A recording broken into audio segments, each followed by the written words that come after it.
Hello everyone, नमस्ते अनि स्वागत छ हजुरहरूलाई हिमालय किचनमा। आज म हजुरहरूको लागि लिएर आएको छु एकदमै मिठो अन्डा बिरयानीको रेसिपी। यसलाई सजिलो गरी मिठो गरी कसरी बनाउने भनेर म हजुरहरूलाई देखाउँदै छु। यसको लागि मैले यहाँ 7वटा अन्डालाई यसरी बोइल गरेर लिएको छु। अब यो अन्डाहरूलाई यसरी काँटाले घोच्नुपर्छ। यसरी घोच्यो भने मसलाहरू भित्र जान्छ र स्वादिलो बन्छ। यसै गरी म सबै अन्डाहरूलाई घोचेर रेडी गर्छु। यसको लागि म अब सबैभन्दा पहिला अन्डालाई फ्राई गर्दैछु। यसको लागि मैले यहाँ प्यानमा 2 ठुलो चम्चा तेललाई तताउन राखेको छु। अब म यसमा राख्दैछु यो अन्डालाई।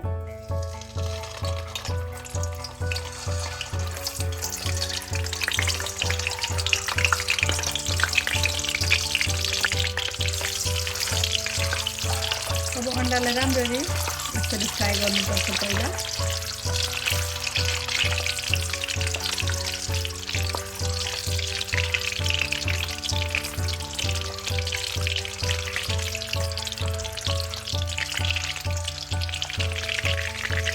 यति बेला मैले यसमा राखेँ 1/4 चम्चा बेसार, त्यसै गरी 1/4 चम्चा काश्मिरी रातो खुर्सानीको धुलो। हजुरहरूले रातो खुर्सानी पनि राख्न सक्नुहुन्छ। अब यसलाई मिक्स गरेर फेरि केही बेर अन्डालाई फ्राई गर्नुपर्छ।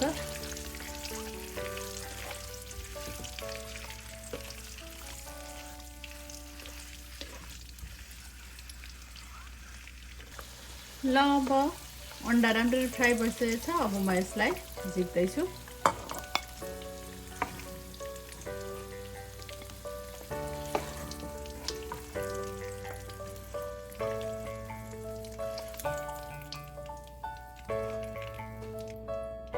अब यही तेलमा मैले पुरा यहाँ एउटा तेजपत्ता, एउटा दालचिनी, 2टा ल्वाङ र 2टा सुकमेललाई र एउटा ठुलो साइजको प्याजलाई राखेँ।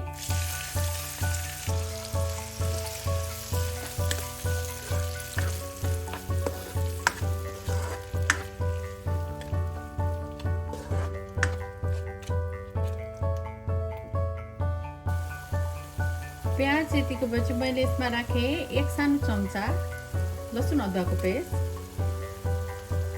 2टा मिडियम साइजको टमाटरलाई काटेर लिएको छु, त्यसलाई राखेँ। नुन राखेँ टमाटर राखेर, 1 सानो चम्चा जिरा धनियाको पाउडर राखेँ। अब चलाइदिउँ।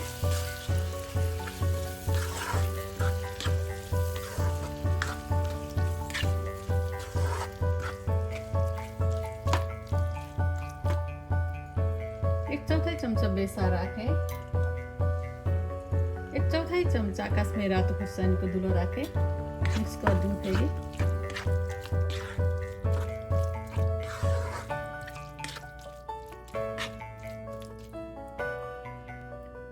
एक चम्चा जति पानी राखेँ।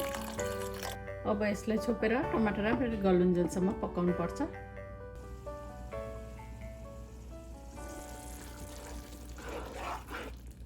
टमाटर चाहिँ राम्ररी गलिसकेको छ। अब यति बेला म यसमा राख्दैछु 2 ठुलो चम्चा जति दही। बिरयानीमा दही राख्दा चाहिँ यसको एकदमै मिठो टेस्ट दिन्छ। अब दही राखेर लो हिट बनाएर चाहिँ यसलाई कन्टिन्यू चलाइराख्नुपर्छ। राम्ररी उम्लिन नथालुन्जेलसम्म यसलाई चलाइराख्नुपर्छ।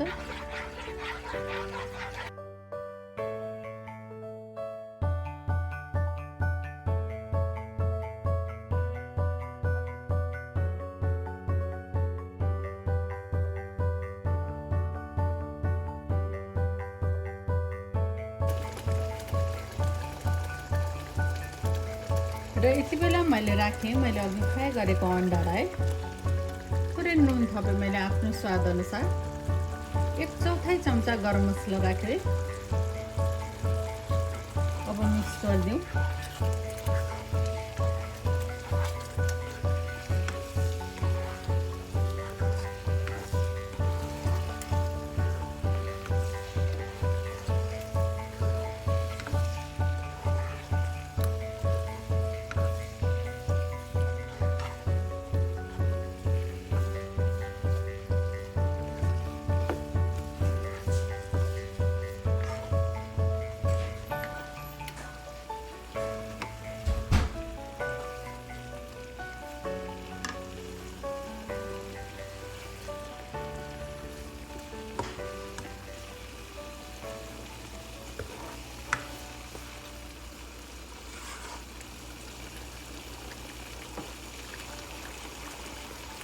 अब यसलाई छोपेर 10 मिनेट जति पकाउनु पर्छ। मिडियम हिटमा पकाउनु पर्छ। ल बिरयानीको लागि अन्डा करी चाहिँ अब रेडी भइसकेको छ। यसमा मैले राखेँ हरियो धनियाको पत्ताहरू। ल अब लागौँ अर्को स्टेपतिर। ल चामललाई उमाल्नको लागि मैले यहाँ पानी बसाइसकेको छु र पानी उम्लिन थालिसकेको छ। अब मैले यसमा राखेँ फेरि एउटा तेजपत्ता, 1 इंच दालचिनी, 2टा सुकमेल, 2टा ल्वाङ र एउटा स्टार एनिस पनि राखेको छु। थोरै नुन राखिदिउँ, थोरै तेल। ल अब मैले 15 मिनट अगाडि भिजाएर लिएको छु 1 कप बासमती चामललाई, त्यसलाई राखेँ। अब यसलाई चाहिँ 80% जति मात्र यसमा पकाउनु पर्छ।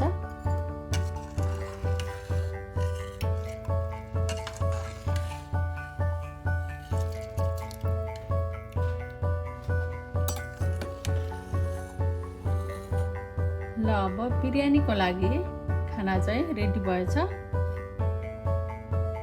ठिक्क पाकेको छ। अब ढिलो नगरिकन बिरयानीको लागि लेयर बनाउनेतिर लाग्छु म। यसको पानी तराएर ल बिरयानी बनाउनको लागि मैले यहाँ अर्को भाँडालाई लिएँ, अर्को प्यानलाई लिएँ। अब यसमा मैले राखेँ अन्डा करी। र म अब यसमा राख्दैछु अहिले मैले तयार गरेको खाना।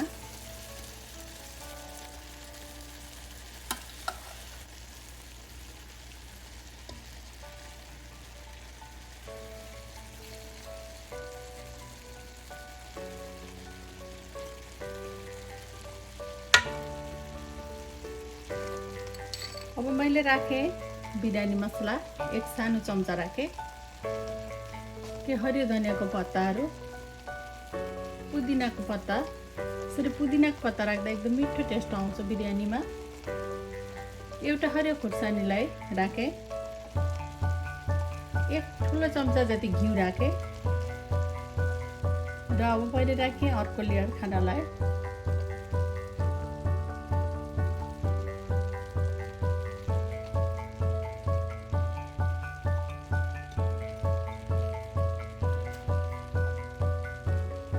फेरि मैले राखेँ कि हरियो धनियाको पत्ता र पुदिनाको पत्ता।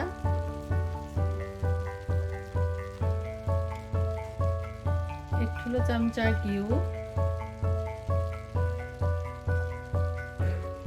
1 सानो चम्चा बिरयानी मसला। फेरि बिरयानी मसला अलिकति धेरै पनि राख्न सक्नुहुन्छ हजुरहरूले। एउटा हरियो खुर्सानी र मैले फ्राइड अनियन राख्दैछु। मैले चाहिँ रेडिमेड फ्राइड अनियन राखेको छु। हजुरहरूले आफूले फ्राई गरेर पनि प्याजलाई राख्न सक्नुहुन्छ। र मैले राखेँ ओरेन्ज कलरको फुड कलर। फुड कलर नराख्दा पनि हुन्छ, हेर्दाखेरि राम्रो देखियोस् भन्नको लागि हो। त्यसै गरी रेड कलरको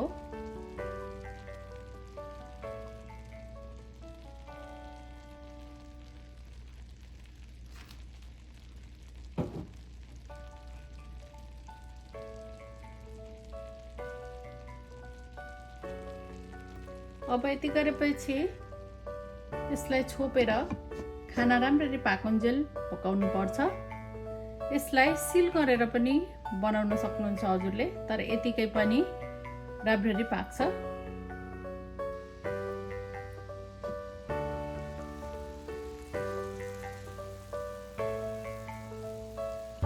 ल अन्डा बिरयानी चाहिँ अब बनेर रेडी भएको छ।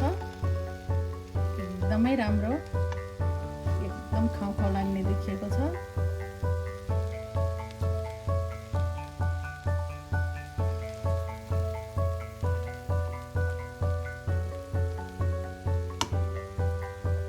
एकदमै मिठो, हेर्दै खाउ खाउ लाग्ने अन्डा बिरयानी अब बनेर खानको लागि रेडी भएको छ। एकदमै सजिलो गरी बन्छ। हजुरहरू पनि यसै गरी अन्डा बिरयानी बनाएर खानलाई ट्राई गर्नु होला। हस् हवस् त यो मिठो अन्डा बिरयानीको रेसिपी हजुरहरूलाई राम्रो लाग्यो भने हाम्रो भिडियोलाई लाइक कमेन्ट सेयर गरिदिनु होला। यस्तै यस्तै रेसिपीहरूको लागि हाम्रो च्यानललाई सब्सक्राइब पनि गरिदिनु होला।